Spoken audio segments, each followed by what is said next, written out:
Vous avez une information à envoyer aux journalistes.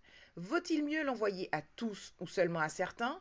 Qu'est-ce que le ciblage média? C'est parti pour 2 minutes chrono RP.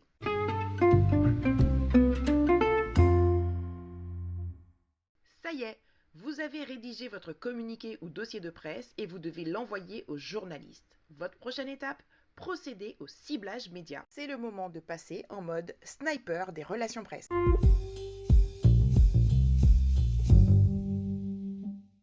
Le ciblage média, c'est l'action de sélectionner la personne idoine qui pourra relayer votre information. Ce ciblage peut se faire de façon manuelle et anticipée, c'est le sourcing, ou de façon assistée en louant une base de données auprès de professionnels. Pour faire un bon sourcing, vous pouvez vérifier les grilles des émissions de radio, scruter les génériques des émissions de télévision, et enfin vous pouvez acheter la presse et partir à la recherche de l'ours.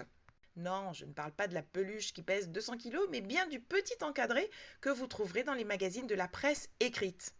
Le terme ours vient de ours en anglais, les nôtres. Dans cet encart, vous trouverez les coordonnées de la rédaction, adresse postale, téléphone et bien souvent mail des journalistes. Une autre façon de faire une ébauche de ciblage, la base de données. Cette solution s'avère très onéreuse, il faut compter à peu près 1 500 € hors taxe pour y avoir accès. De plus, en louant une base de données, on est dans l'antithèse du sniper, mais plutôt dans l'arrosage massif. Pourquoi ? En France, il y a 142 500 journalistes, dont 34 476 détenteurs de carte presse pour être exact.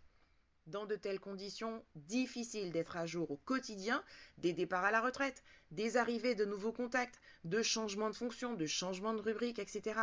Il m'est arrivé de voir certains noms plus de 8 mois après des départs à la retraite encore profilés.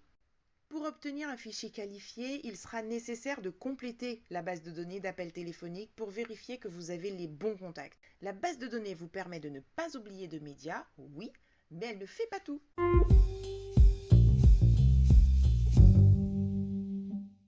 En un mot, dans le ciblage, tout ne peut pas être automatisé, tout ne doit pas être automatisé. Le sourcing n'est pas une perte de temps et il vous permet de toucher les bonnes personnes pour ne pas être blacklisté. Vous êtes un professionnel des bases de données et vous souhaitez réagir, faites-le nous savoir sur presse@questioncom.fr. 2 minutes chrono, c'est tout pour aujourd'hui. À très bientôt.